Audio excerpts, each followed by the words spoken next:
Hey guys, it's me Jocelyn. So today I'm going to be showing you some 3D phone transitions on Funimate.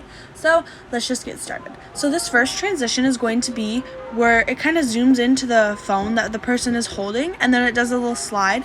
So I'm just going to go ahead and say this, that you're going to need to have your bottom clip and then you're going to need to have another clip added on top right here.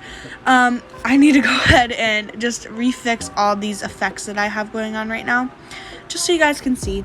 So first off, what I did is I added my photo that's going to be inside of the phone on top of just like my regular layer, as if it's transitioning out, you know what I mean? So after I have this right here, what I do is I group this right here. It's already grouped, so I'm not going to do that, but just group that photo and then go on to effects and add 3D and then go and find your phone. Now I'm going to go ahead and flip mine around because I need to make it the exact same color as hers. This is optional, but I feel like it just helps it look a little bit more seamless. So I think this is a pretty good match. It could be better, but you know, it could be worse too. So yeah. So what I'm going to do is I'm just going to keep rotating it and then I'm going to zoom it out until it fits right here, like right where her phone is. I might need to just rotate it just a bit more so it can fit perfectly right here. Now, what I did is I also duplicated the clip that has a phone in it, and then I just went inside and I masked out just her hand. So as you can see, I just have the hand. It's better if they're already holding a phone in the picture you're using. Otherwise, I don't know. I mean, it could work too. You could just like add the phone in, but it's better if they already are holding a phone in the photo. So as you can see, what I did is I just went in and I covered up the fingers as best I could, only a little bit of them. This doesn't need to be a perfect masking, especially if you're using the same color as their phone is. So yeah. Now, as you can see, it looks like that. But what I'm going to do is I'm going to go onto my 3D phone layer and I'm going to make the rotation back to what it was, just like this. I'm going to make it about 0 degrees.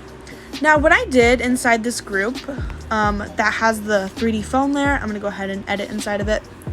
I added a spin transition, so I added a separate photo, and I just made a spin transition. If you're wondering how I did that, I went on to the first photo, transform. I added 2 keyframes for position, one at the beginning and one at the end of the first clip, and then I slid it to the right, or to the, yeah.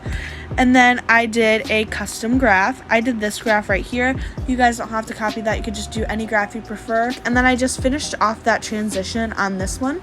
And I also added a bit of exposure just for a little bit of effect. My settings for that were the intensity was 31, and then I just set it back down to 0 once I was done.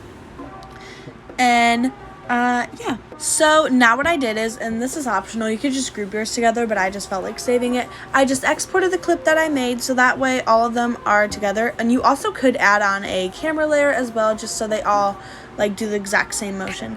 But I just preferred it this way. So I saved my clip and I imported it again, and I'm going to go on to transform. And I accidentally already did this one, my bad.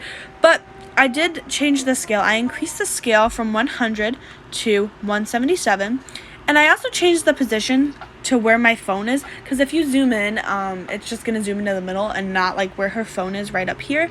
So what I did is I added a keyframe, and then I just also kind of slid it where the phone was.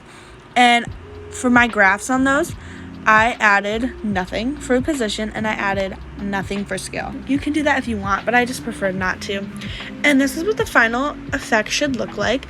Obviously, if you're doing it in an edit, it's going to be more fast-paced, more upbeat, but that's just how I was doing it because it's a tutorial. And yeah, so that was the first one. Okay, so for this next one, I added the 2 clips that I'm going to use originally, and then I added them again, but as layers. So I'm going to go onto my bottom clip right here, and I'm going to go to effects, and then I'm going to go to blur, and I'm going to increase that. You guys can increase it to whatever you want. You can change the settings on it if you want. It's whatever you prefer. So now I'm going to go onto my layer of the same photo. I'm going to go to keyframe, add effect, and then I'm going to go to 3D.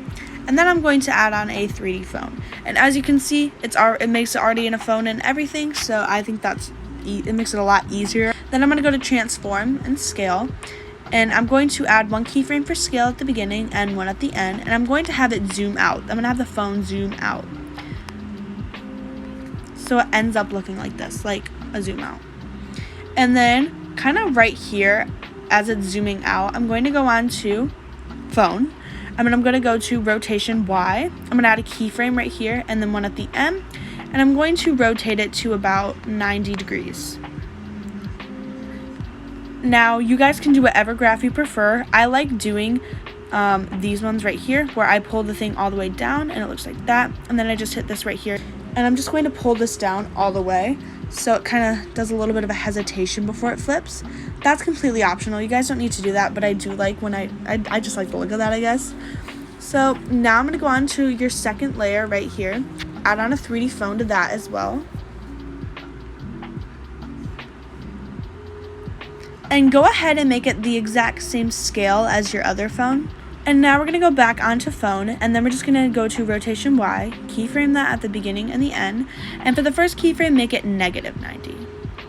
And then just go ahead and use a simple basic outgraph, just like this. And this is what it will end up looking like. You can add anything you want onto it. I highly recommend adding on motion blur. I forgot to do that, so. Okay, so for this last transition, which isn't technically a transition, that's more of an effect, but either way, we'll still count it as one. It's going to be a camera flash. So first things first, you're going to need to have your clip. It's going to want to be a little bit extended, like maybe 1 to 3 seconds or so, just so you can see the flash. And you're going to want to go ahead and add on the same photo on top as a layer. I'm going to zoom in just because, you know. And I'm going to go to mask. I'm going to go ahead and also make this the same duration as this. And what I'm going to do is I'm going to go up to her phone and the phone's cameras, and I'm going to mask out the phone's cameras. Okay, so now once you have like the cameras masked or whatever, what you want to do is you want to go onto keyframe and then go to add effect. And you're going to want to search up rays, and you're going to want to add on edge rays. Now, first things first, go to brightness and keyframe it, one at the beginning, one in the middle of your clip, and then one at the end of your clip. So just go to the keyframe in the middle and turn up the brightness as much as you'd like that.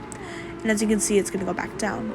Now go to length, add a keyframe at the beginning, one in the middle, and then one at the end. And then go to the one at the beginning and make the length 0. Go to the middle and make the length as much as you'd like. I'm just going to make it kind of like this, like a little like that. And then I'm going to go back to the last keyframe and make it 0 again, once again. So as you can see, it's kind of like the phone is flashing a little bit.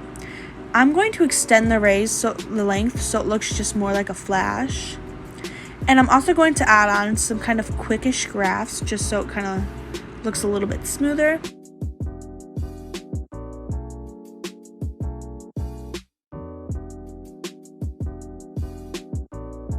So it'd end up looking like this.